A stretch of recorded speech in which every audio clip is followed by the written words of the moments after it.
Listen, please, just stay with me for a moment. I need you to hear something important before the world rushes back in. What I'm about to share with you, it didn't come to me in a flash of lightning. It took 80 long, messy, beautiful years to understand. And I promise you, whether you find God in a cathedral, in the rhythm of a morning run, or if you've never felt anything but the cold weight of the stars above, this matters to you. My name is Evelyn. I've spent my life as a teacher, standing in front of chalkboards, trying to explain the world to children. But in the quiet hours of the night, I was the student, wrestling with the one question that haunts every soul. What do I actually believe? I grew up in a house where faith was the foundation. Sunday mornings weren't a choice. They were the anchor. I remember the smell of old hymnals and the way the sunlight hit the stained glass, turning the floor into a sea of jewels. Back then, everything was black and white. The answers were carved in stone. If you had a doubt, you swallowed it like a bitter pill and kept singing. But here is the truth that 80 years has carved into me. Life doesn't care about your certainty. It comes at you with waves that don't fit into the buckets you were given to carry. When I was 25, I watched my younger sister wither away from an illness that no prayer could touch. She was a soul made of pure light. She was kind, she was vibrant, and she was gone before she ever truly lived. I remember standing at the edge of her grave, feeling the wind bite through my coat, listening to the hollow comfort of God's plan. And for the first time, I didn't feel peace. I felt a cold, jagged anger, because none of it made sense. None of the equations added up. That anger, it became a fire. It sent me into a wilderness. I stopped looking for the right answers and started looking for the truth. I read the Bhagavad Gita until the pages were thin. I sat in silence with monks who didn't speak for months. I studied the stars with scientists who saw the universe as a beautiful, cold machine. And you know what I found? In every single one of them, there was a spark of the same fire. I remember sitting in a small room in Kyoto 30 years ago. I was meditating with a group of people whose language I didn't speak. But as the incense smoke drifted, I realized we were all breathing the same air of desperation, the same hunger for connection. Every tradition I've ever touched, every philosophy that has survived the test of time, it all flows back to the same river. Love people, be humble, ease the suffering of others.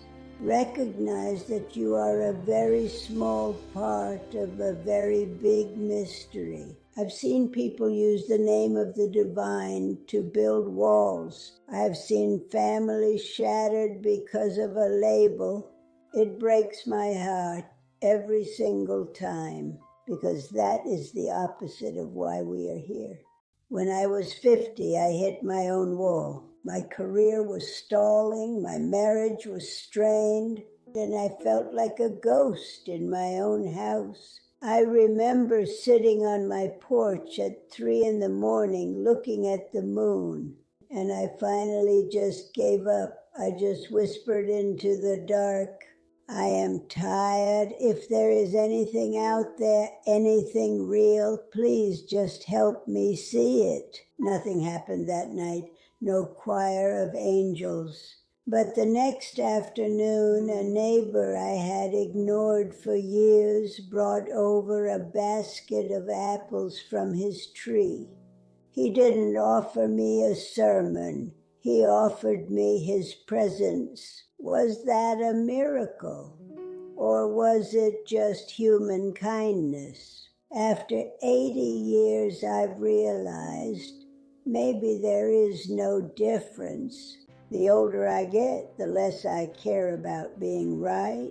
I don't know if there is a heaven. I don't know if we simply return to the stardust we were made of.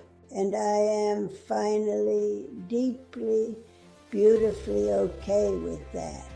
The appropriate response to this life isn't certainty, it is awe.